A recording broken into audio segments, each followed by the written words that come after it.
Hey, Eric. Hey, John, how's it going? Oh, it's going pretty good. Going pretty good. How are you? Good. Halloween week? Did not feel like Halloween to me No? at all.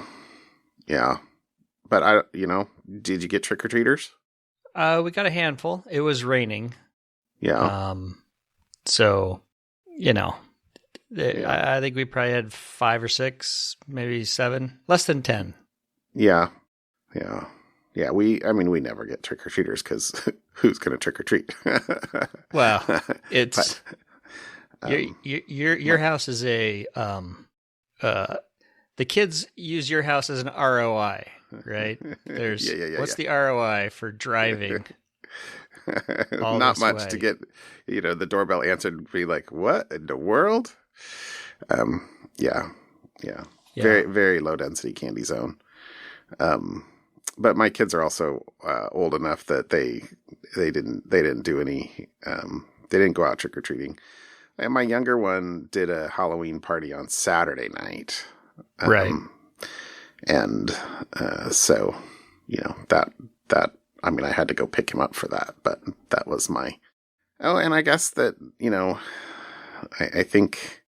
I think something else was going on. So normally they've gone trick or treating together and had fun, and that's what we've done historically. But this year, since something was happening, it wasn't going to happen Monday. I think my wife just took him to the store. They bought a bag of candy, and then all the kids just brought bags of candy to the house. So I kind of got to steal some of the candy that I guess we bought earlier that day. Nice. So I don't know if that's I don't know if that counts, but Well, you know, I was just snacking on the little tiny Halloween-sized bag of Skittles candy, yes, which is never great before you have to talk because, yeah, yeah, inside of your mouth gets a little slimy. yeah, yeah, slimy. There you go. I'll try not to clear my throat and cause you to edit too much this week. Oh, it's all right. It's all right. It's all right. Yeah, I that's right. I'd forgotten about this, but when my wife went and got the candy, she also got a little bag of the I don't know, like peanut butter cups, because that's my favorite, like Reese's, Yeah. and um, and which I got a few of those, but then at some point our dog must have gotten it down off the counter. She's been a very bad dog lately. And so we've been having to watch her for the last few days to make sure everything's okay. She doesn't I get I sick didn't from think eating too dogs much and candy. chocolate went well together. They don't. They don't. But dogs really like peanut butter, Mm. so they have good taste in that regard. So yeah, it is what it is. So anything else this weekend? Well, I finally finished my project. So we remodeled the kitchen Yeah. and the crown molding. They had some extra. They had a bunch of extra. So, I took it to a buddy's house. My wife wanted a metal, um, uh, cork board, but not Like a a cork board, magnet made out board. of metal. Like, so a magnet board. I And don't know so if I that's thought, a hey, official I'll word. take all the extra, you know, crown molding and cut it all up and, go to the hardware store, get a sheet of magnetic metal, mm, aka Not not aluminum. aluminum. Yeah. Yeah. And, put it all together and glued it. And I had a buddy help me out. And I finally finished the project. It looks great. And I went to attach, I got a French cleat to hang it. Okay. It's kind of this little hook thing. It's makes hanging things like that are somewhat heavy very, very easy. Anyways, so I'm checking the size of the screws and the depth of the screws and how much wood I want to screw them into so that I don't go all the way through to the other side. And guess what I did? Break on through to the other side. Yes, I did. I'm an 80s theme song. So, yeah, so I had to back out the screws and I had Touch up. a little pencil, the touch-up pencil, because the paint color I discovered that we have is just not a standard go to the hardware store and get the same color. It was a custom stain, I guess, or a mixed stain. So, yeah. Anyways, So how did you get the got match? it all reattached. So I did not get it to match. I did not re-stain it. I got one of those little wood sticks of that. Is it like clay? Yeah. And it kind of filled in the hole and kind of rubbed it over with my thumb. So if you look close, I will be able to see my failures every time I look at that board. For life. No one else will see it. Yeah. No one else will see it. I'm familiar with that. So, but it's done. It's now hanging in the kitchen. It kind of matches the rest of the kitchen, the stainless steel appliances, and the rest of the cabinetry. It all looks. Now, did you coat the metal with something so it wouldn't rust? No. Now you've got me concerned. But it's stainless steel. Oh. It's a stainless steel sheet. Okay, well that's okay. I think I'm good. That's better then. Yes. Yeah. I think I'm good. Okay. All right. Fingers crossed. I hope you are too. Okay. All right. My fingers will be crossed for you. Congratulations. So that was my project this weekend. Well done. I think I mentioned on the show a couple of months ago that I bought a laser engraver. Yep. But it has been sitting in my garage waiting for me to, seriously, just have just a couple hours. And so this weekend, I forget why. I think actually it was when my wife took my son in for the Halloween party to get candy and whatever. I had a couple hours and I was like, I'm going to go and set that up. So, because it had to be, you have to assemble it. And so, this weekend or Saturday night, I got it assembled and I printed Hello World. Well, I printed Hello. And just on a scrap of wood in the shop. Okay. So I didn't have anything that was, the material that it has pre-computed, like laser intensities for. Right. At the time. So it was literally just test out the software and make sure everything was working. So I did a couple of test prints and then I immediately came in the house and ordered some stuff off Amazon for material, which showed up yesterday. So I haven't been back out to do anything for real, but I'm thinking that I'm gonna make some Christmas presents this year with that. So that will be fun. So that's all set up. I'm really excited, and it's kind of cool. I am steepling my fingers with thoughts of things that I could make and come borrow your laser engraver. Yes. Well, it's not very large. I could totally even drop it off at your house for a few weeks at some point if you want. Tempting. Yes. So we will have to see. I got some rock coasters to play with. Okay. And I got some of just the 3mm balsa wood squares. They come in 10-inch by 10-inch squares. And so, I've been thinking of custom things, but I think you can go on to Thingiverse and buy or download all sorts of patterns for things that you can just cut out and, then kind of assemble. If you want to cut out parts kind of stuff. But right. Anyway, so that's cool. That was my Saturday. And then my Sunday, Saturday was fencing day, so my wife and I spent a good chunk of the day outside. But it started with me going out and using the weed eater for 2 solid hours, maybe even a bit longer. And, it's not something I regularly do. So I have been sore as heck for the last couple of days. Mostly my left shoulder. I must have really been pulling with my left shoulder that I didn't normally do. But we just had it's winter, coming on winter time. So, we she needed to move the horses up to a pasture that hasn't had anybody in it for a couple of months. So I weed eated underneath the underneath the lowest electric line, and that was what took the most time. And then we had to take down the temporary electric fence that's down in the lower pasture for before it floods. It floods every year, and so not yet this year.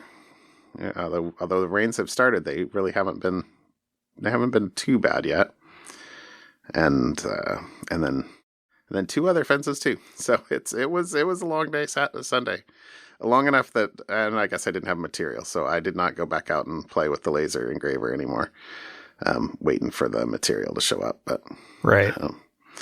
So anyway, but that was good. I got a couple good things done, and I was happy about that.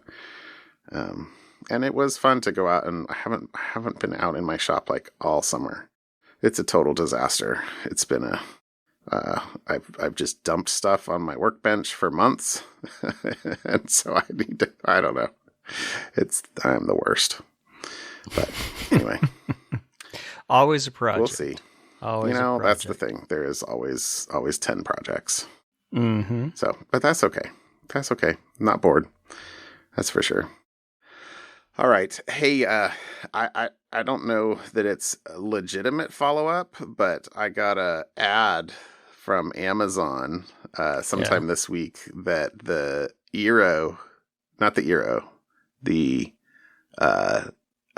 tubes now came with embedded Eero, so they could be Wi-Fi extenders. Yes. Which I believe was a prediction. We did predict that 2+ years ago. Right? Even more. Well, whenever, yeah. Yeah. Whenever it was that Amazon bought Eero, that was didn't go look up that. Here's the prediction. Yeah. So totally. Yeah. Easiest prediction ever. Easiest prediction ever. But it took a lot longer than I expected, to be honest. Yeah. But there you go. There you go. Well done. All right. Well, do you bring me a topic tonight? All right. So, what caught my eye this week was an article from a blog post at Google. So there is the Secure Open Software Act. It was introduced in September by the Senate Homeland Security Committee leader, Gary Peters, and a ranking member, Rob Portman, and was quickly approved in a voice vote. So the Securing Open Software Act, I think we like to think that Congress never gets anything done and there's no such thing as partisanship. Apparently this one works. This one, if signed into law, this bipartisan legislation would require CISA, the Cybersecurity and Infrastructure Security Agency, to develop a risk framework that details how the federal government relies on open source code. And this legislation has a bunch of other measures around how to manage open source security software, guidance. Interesting. Gets them to hire more open source security experts. Google actually mentions that, the bill addresses several of the common questions security experts ask when they're investigating open source software vulnerabilities. So it would kind of make the government agencies who have to follow this, and by extension then, pretty much all businesses, they kind of drive businesses so that those agencies or government entities using open source software, they need to know and understand the vulnerabilities that are possible in their open source software, and then pay attention to whoever is maintaining the project. What is their security practices? How do they follow the security during their development? Do they follow best practices?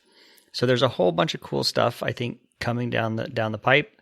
There's a bunch of open source companies supporting open source. So it's not just Google, but all the big names in software are pledging to help the U.S. government. They all back the bill. They're all for it. Interesting. And I think where this kind of spurned from was what we talked about, I guess a year ago, the Log4j vulnerability. in open source software that affected a lot of government servers. So that's kind of the genesis of this. And so I thought this was actually very interesting to see how this will affect most of the larger open source communities and how they do things. Will governments now opt for, because there's a lot of projects that do a lot of similar things, a lot of the same kind of things.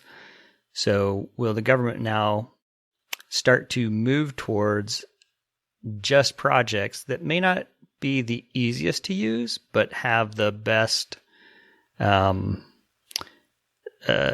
security practices, engineering security practices, as opposed to just ease of use.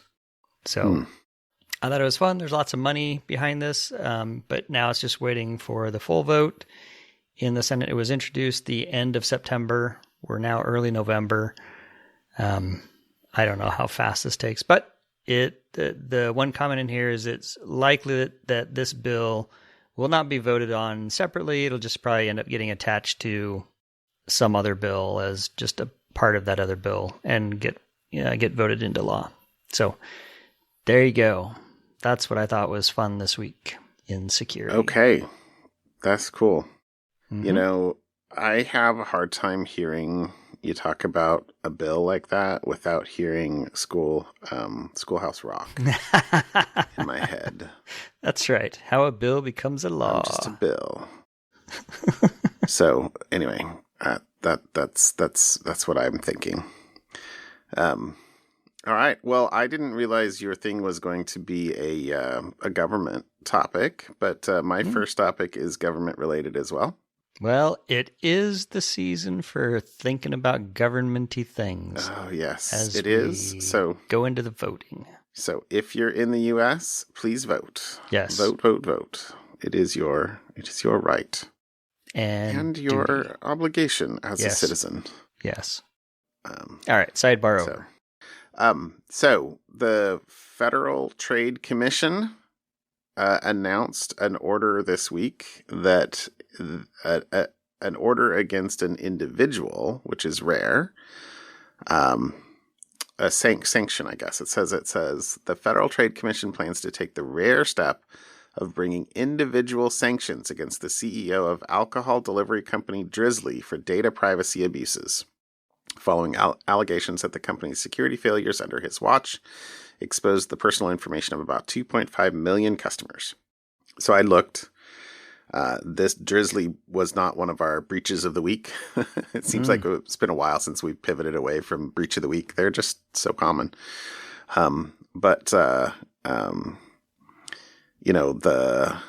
It's not often that a individual, even a top executive, is actually named in an order. And this is just, jumping to the end of the Washington Post article that we'll put in here. This is a request for comment order or a draft order. They're taking comments for 30 days and then it'll proceed to the next step. So maybe it doesn't wind up getting pushed final or something like that, but still, there's one of the obligations of an executive team, but of chief executives, is that they have to put their name behind things like the financial statements, etc. And they, at least in theory, are liable for fraud, that kind of stuff. Yep. So it's good from my perspective, at least, to be able to hold hold some individual accountable for failures.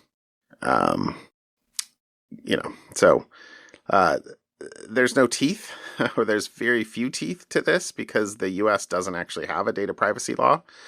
But the order will follow him as an individual to other companies if he works for them in the future, which is good. So it says the proposed order will follow Drizly CEO James Corey-Reles to future businesses, requiring him to implement a security program at any companies he runs that collect information from more than 25,000 people. So that's interesting. Although it also applies then to Uber because Uber bought Drizly. So Uber bought. Yes. And all right. I actually didn't pull this out, but or that paragraph out into my notes. But yeah. Okay. So that'll be interesting. So another couple things I pulled out. It says the order against Drizly and Reles carry no fines, but the company and executive could face financial penalties if they fail to comply with the proposed data security requirements. So, this is maybe more a warning than than a penalty. Right. And then another comment in here was the agency has sought to make its orders more prescriptive to ensure that companies are adopting stronger data protections. Drizly employees will be required to use multi-factor authentication to access critical databases and implement new controls over personal data access. And then the last note I pulled out was the action follows allegations that Drizly failed to implement basic security measures to protect its customers' personal information. The company also allegedly stored important login credentials on the software development service GitHub, even though the FTC previously brought action against Uber for similar actions. The agency alleged that Drizly didn't have a senior executive in charge of securing data. So, ouch. Anyway, yeah. So, one of the things that I have been hoping happened in the last couple of years with, sort of the changing of the guard was actually holding executives more accountable, businesses accountable, especially since businesses are people, Thank you, Citizens United.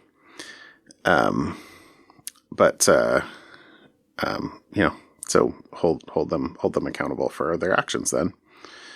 All right. So my second article was it's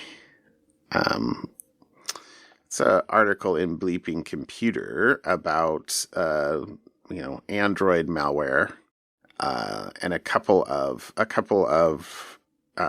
pieces of Android malware found in Google Play, with more than 130,000 installs, but specifically they're droppers because Google's doing a good job of scanning apps as they get into the store.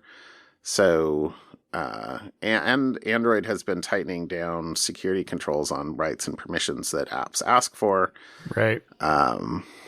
And so it is getting harder for apps to kind of figure out ways to evade and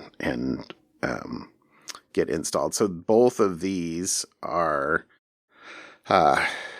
droppers that they're legit-ish software that actually do whatever they do. Right? It's not just they have functionality that appears to function.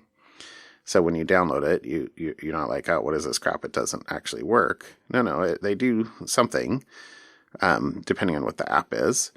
But then at some point after installation, they'll say that they need an update to continue, and they will kind of trick you into, or attempt to trick the user into sideloading an update that actually contains the malicious code. The quote in here was, they do not raise suspicion among users as they can provide the advertised functionality, and malicious behavior is conducted behind the scenes.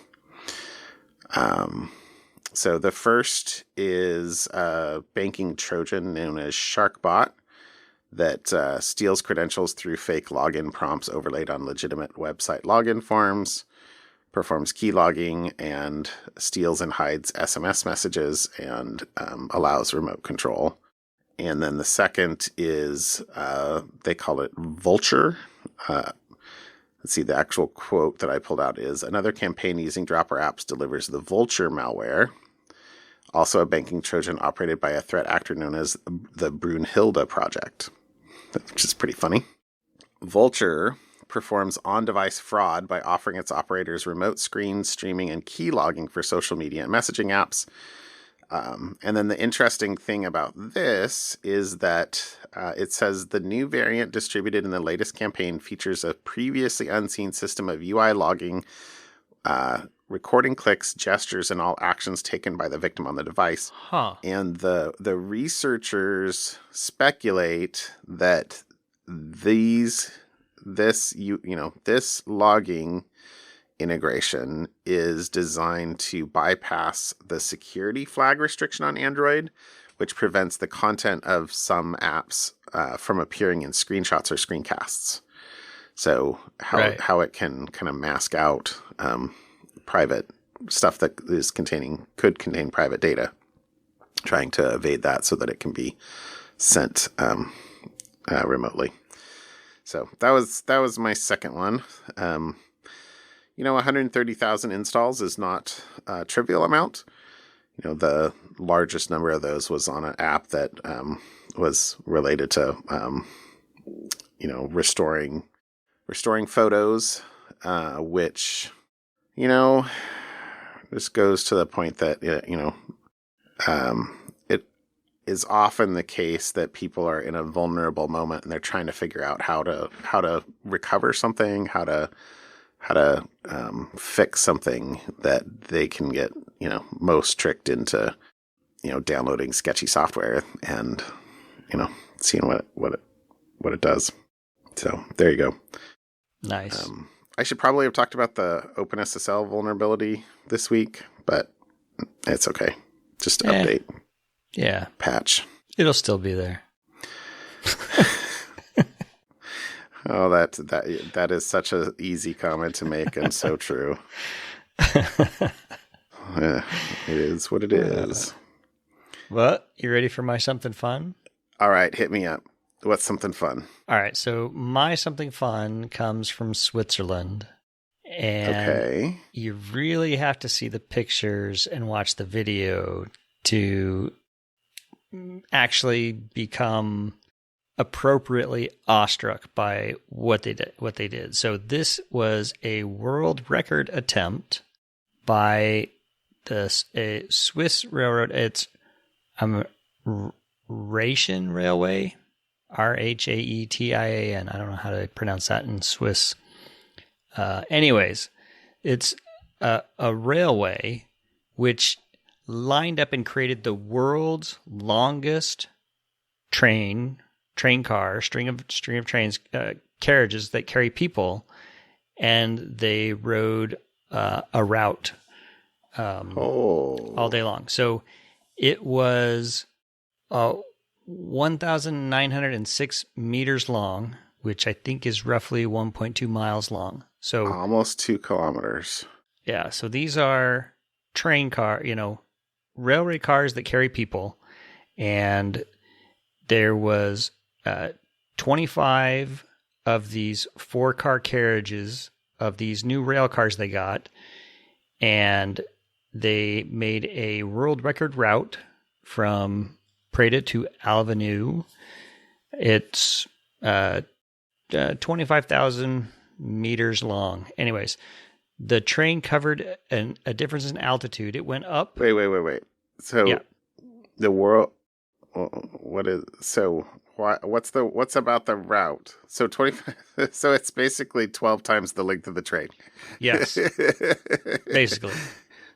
Yeah, it wasn't a long route. It was just got to get from one town to another. But it went up. The altitude difference was 790 meters. So it so went across 48 different bridges, 22 different tunnels. The largest viaduct on on the world Wait, record is 48 bridges and 22 tunnels in yes, 25 miles or in 25 kilometers. Yeah, in 25 kilometers. Yes. I'm looking And at this picture here. That is crazy. isn't that just cool? So, I haven't watched a video. But... anyways, you got to kind of watch the video too, because the train and this pathway winds around through. I mean, it's probably not that long. I mean, it's probably 10 kilometers by air from point to point based on looking at some of the videos, because the train just keeps wrapping around into the mountains, over bridges, and up above itself. So the train passed beneath itself twice, a couple of spots as it wound around. So you know what I mean? The levels and switchbacks, and anyways, it was just a lot of fun.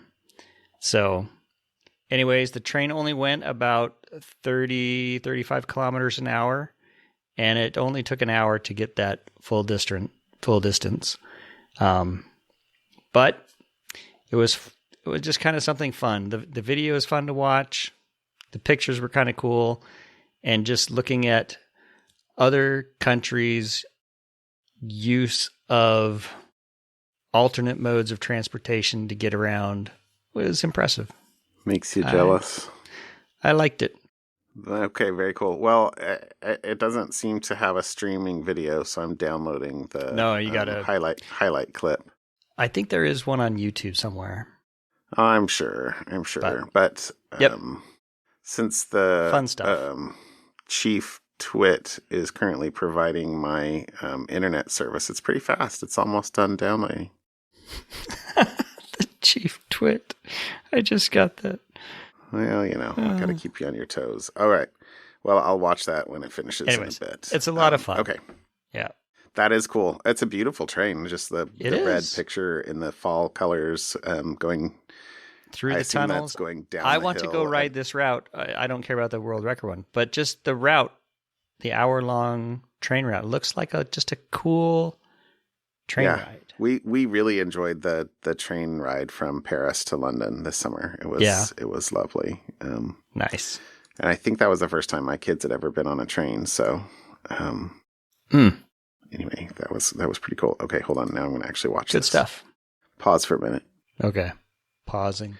Okay, that was very cool, Eric. All right. Well, my something fun is an obituary. Typically not fun.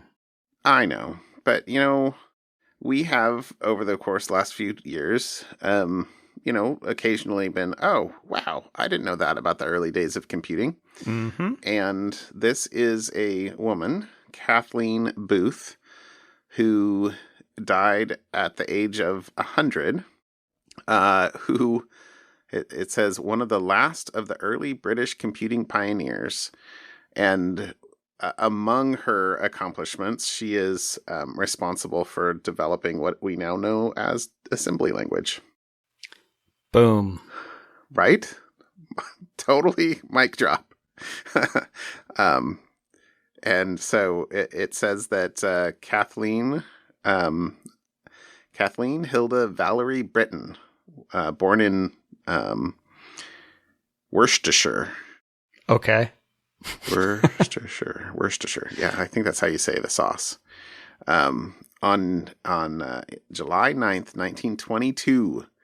And then during the Second World War, she studied at University of London, got a bachelor's of mathematics, and then in 1944, she became a junior scientific officer at the Royal Aircraft Establishment and eventually moved to Birkirk College, and then essentially wound up founding their what became the computer science department. So it says, let's see, she collaborated with the person Britton, who eventually became her husband, on something called an early digital computer called the Automatic Relay Calculator, and the original arc reactor. Exactly, right? Anyway, and then so let's see. So part of her funding was from the Rockefeller Foundation, provided secure. It says to secure further funding for their work, the Booths went to the Rockefeller Foundation, which provided it on condition that the Apex, I forget what that actually stands for, but the subsequent computer, I believe, worked with human languages as well as just mathematics. And the result was a demonstration of machine translation in November of 1955. As well as building the hardware for the first machines, she wrote all the software for the ARC-II and SEC machines, and in the process inventing what she called contracted notation. This language, through evolution and contributions by others, is today known as assembly language. She discussed synchronous versus asynchronous operation in the paper at the bottom that's linked at the bottom of the article here. And she wrote a book in 1958 called Programming for an Automatic Digital Calculator, which was one of the first on programming written by a woman.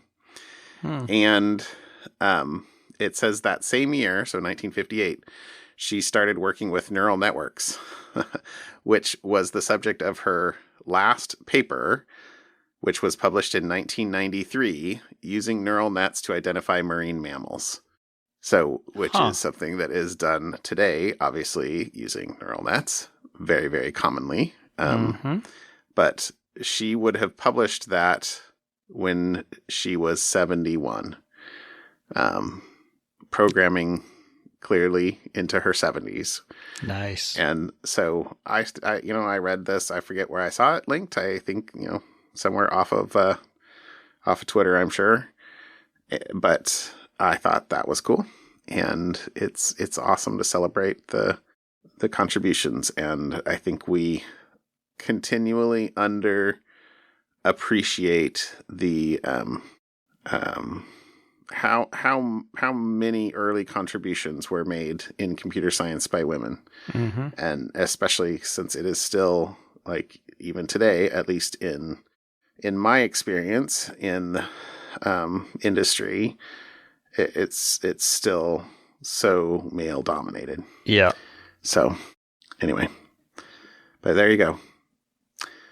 Rest in peace, Professor Kathleen Booth, one of the early British computing pioneers. And thank you for assembly language. Yeah. Very cool. There you go. My something fun. I like it. All right. There you go. All right, John. There you go. All right, my friend. Have a good night. You as well. I will talk to you later. We'll see you. Bye. Bye.